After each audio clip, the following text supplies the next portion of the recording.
Welcome back to our community. Susie Thomas visiting with you this morning. And with us, we've got Steve Robinson from the Total Living Center. You just left us with an amazing story of a woman who now is supporting 2 children, 6 dogs, no longer living in a van. She's been employed for the past month. For you personally, what in the world does this mean to be able to be involved in something like that? I believe your word was delightful. Yeah, and humbling at the same time. And I think that if you were picking a job and you could pick anything you would want to do, I think I'd like to be right here and to have made enough money to be independent right now and to be able to do this. And that God blessed it all that way. And to have these opportunities is delightful. And anyone who is retired, who's sitting at home watching the television, oh my goodness, you got to get off of that couch and get out here and help us serve and get your blessings, because it is a delight. There is and life the to be scripture lived. says, delight yourself in the Lord, and he will give you the desires of your heart. Yeah. You want the desires of your heart? Come on down and get some delight. And if your heart has no desires, he will give you the desires of your heart. You know what? Yes. I watched that happen. Yes. People get passion, and it's a Yes. beautiful thing. Come and taste and get a passion, and it's good. Ah, that's so awesome. What have you observed as far as the homelessness in our area? How rampant is it? Is this getting better? Is it getting worse? What are you seeing, Steve? Well, I want to say that the entire United States of America has become concerned with homelessness. And we're studying what other people are doing for homelessness. And it's not an accident. God put it on our hearts. And this is how it came to be. I have been working with Refuge of Hope for about 5 years. I came into contact with them through my church at First Friends and served a meal there. One day I had leftovers from my wedding from one of my own kids and took the leftovers down there, and pretty soon the guy was saying, well, I go to your church. In my dream, someone from my church takes these guys to church on Sunday mornings. So I started doing that. I'd buy them breakfast, take them to church on Sunday morning. So for 5 years, I got to know the homeless. And my idea of homelessness up to that point was someone who lived in a shelter. They didn't have a home per se. Now, having worked at the Total Living Center, we had a guy come through and he said, I'm feeding the homeless. And I said, at the shelter? No, I'm feeding the homeless that can't get in a shelter. Yeah. And I'm like, how are you doing that? I want to help. I want to take me to them. And he said, I can't take you to them. And the reason he can't take me there is that they're very flighty. Every single one of them is living in trespass. So they're living on someone else's property. And if they get found, they get evicted. And they're leaving their home with a garbage bag of stuff. And everything else that they have up to that point is gone. So they don't want to be found. Is there a tent city that we're not allowed to know about? There's multiple tent, and the city might be a little strong. However, I talked with the mayor and he used that word, and not realizing that he has a tent city. He pretty much said there won't be a tent city in my town. But this guy found these people by going out with mason jars of soup, putting them where he suspected by watching traffic patterns that they were, and then going back and putting another one. And pretty soon they're giving him the empty bottles rinsed out, and he's like, builds this trust. They're like, who's doing this? So this guy's coming down to our place, and I'm learning about the homeless. So this hasn't been that long ago. I mean, I've only been at the Total Living Center the 6 months. But about 3 weeks ago, he comes into the prayer meeting, and he is sad and forlorn. And his prayer request comes, and he says, last night I was at home at 11:35. The phone call comes in from the city police. Is this Larry Tolston? Yes, it is. And he's thinking, what could the police possibly want with me at 11:35 at night? We would like you to come down to the morgue. And he's thinking, oh my gosh, well, who could it be? And here, a homeless guy that he had been helping died under a park bench. His body had been left abandoned there, even though people probably saw it, for more than a day. He probably died of the elements, although there won't be an autopsy. But he had Larry's card in case of emergency. Call this number. My. And so they came to get Larry to identify him because there was no other identification. Larry was able to tell him his first name. And he had some of the food that we'd given Larry from the TLC, which kind of made me, I don't know, just feel like that's where we need to be, is helping serving a guy his last meal if he's going to have a last meal.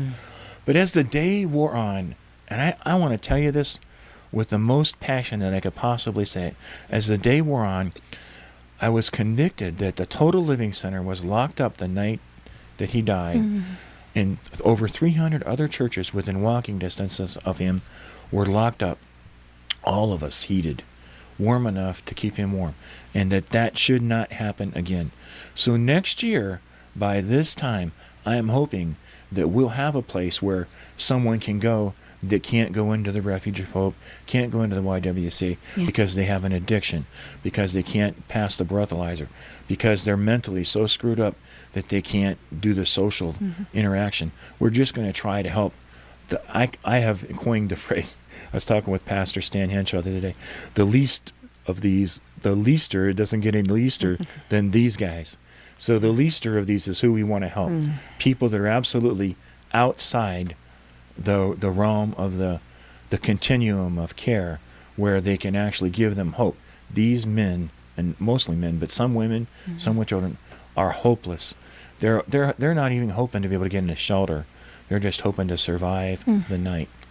So it's mind-bending. For those of us who this is not our reality, that is mind-bending. And it's truly put a face on these people for you. Yes, you're not just talking about the homeless. You're talking about people with names and stories. Yeah, and now you're talking about, it's God has given me that conviction, and I'm not just one of the 300 and some churches that's got a locked door now. Yeah. I need to do something because God put it on my heart. And I'm praying and hoping that others will chip in and make something happen. So, well, it's a good dream. And then who knows what can happen to their lives after they've had step one of a warm night's sleep. Other cities are giving people housing, and they're doing it different ways. Some of them are just providing them a place where they can legally camp with a tent. Some of them are providing them like a mobile home trailer. Some of them are providing them apartments. But fact is that crime goes down. Those people get into the continuum. They get their medicine. They get the paranoia's gone, and they get the help they need. Wow. And for some cities, the reduction has been 60% in homelessness. So. Oh, let's see that. Let's bring that here. 1,800 down to 800 in one city. Oh, my goodness. We're speaking with Steve Robinson from the Total Living Center. Not just those who are really trying to get by bit by bit, but you are really taking people to the next level where they're even going to be able to learn how to grow food. I love this idea of God's garden. Tell us a little bit about that. So, I heard on the radio that Cindy Petiti was going to do a Bible study on how to eat and the scriptures and what they say, and so I started attending. And I have some land, about 4 acres, and together with the two of us came up with the idea, well, why don't we help people to garden and grow vegetables and organic food without GMOs, without pesticides. And she is going to use all of her knowledge and teach for free. And I'm going to use my land, and we're going to prepare parcels.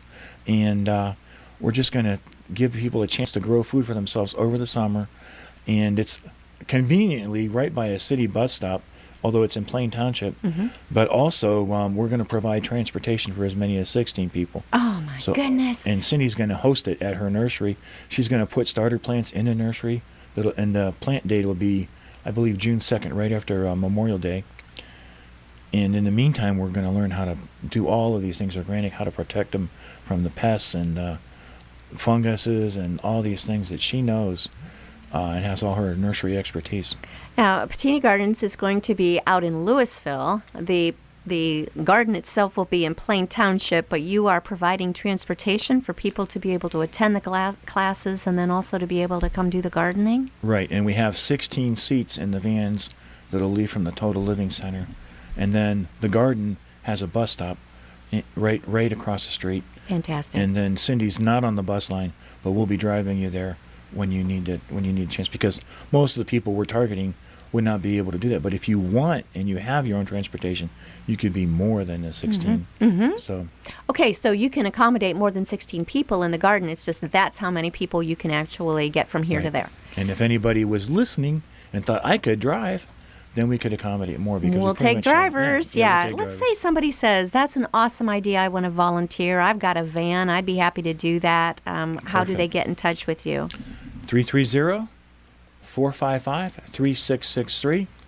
That's an important number to know because anytime you know of anybody that has any kind of need, that's the number to call. Give it again. 330-455-3663. And that's God's Garden. People can necessarily have to be at every single one of the trainings. Is there a day you can miss, or how? You could how miss do all of the training days You and can jump still in plan. at any point. Yeah, you could miss all of the training days and still plant. But I think that you'll be really pleased. I have a garden that I've grown myself for years, but I'm still going to go to all of the classes and learn Cindy's knowledge, particularly about organic growing and your knowledge about starters and seeds. It'll be really fun and such a professional person teaching us. I mean, this should be something you pay for, no doubt about it. Exactly. That's fantastic. I might like to jump in on that myself because You would be so welcome. don't have a green thumb at all, but it's always just a delight to see things sprouting up that you've put in the ground. It is, and man, you just see the God in it when stuff grows from the ground, and you've had your hand in it and seen the little sprout, and then the leaves, and then you're protecting it from all the things that can go wrong, watering it, and there's so much that you learn about life besides from gardening and Jesus' parables, and so on. So There's no coincidence that he gave so many gardening parables and so many things about growing. Yes, that's much more involved there than just getting some food out of it. We're getting spiritual food as well and getting nourished in lots of ways there. You've also got, beginning April 2nd, this is right around the bend, just in a few days, a prayer training that's very interesting. Let's talk about that a little bit. This is the kind of prayer that Jesus talked about. Go into your closet and pray. And when Jesus went out in the wilderness so many times to pray before an important event or before a decision or because he needed to, this is that kind of prayer. But this is the kind of prayer that you are with God. And I really want to suggest, if you know someone, or if you are always feeling alone, you're married, you're in a big church, you still feel lonely, come and learn about praying this way, because you need to get close to God and feel that God presence so that you don't have that lonely feeling. And we're going to target some of the people that we know from Refuge of Hope and other people that we're working with just because of the loneliness. But we were talking ourselves today, and it's like, you can be married and still feel alone. You can be at work every day with 20 people and still feel alone. And sometimes you're miserable in your loneliness. But if you could get alone with God, there would be no better fellowship, no greater fellowship. And that's what we want to teach. And Pastor Suzanne Runge, she's going to lead that. And that'll be a really delightful time also. Okay, April 2nd is when it begins, but it's ongoing. People can jump in anytime. Give us a website. So sad we're out of time. Give us a website where people can get all the information. TotalLivingCenter.org is our website, and we also have a Facebook for Total Living Center.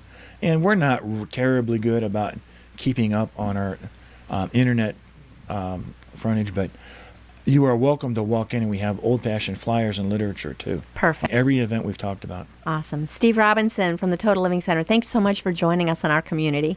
Thanks for having me.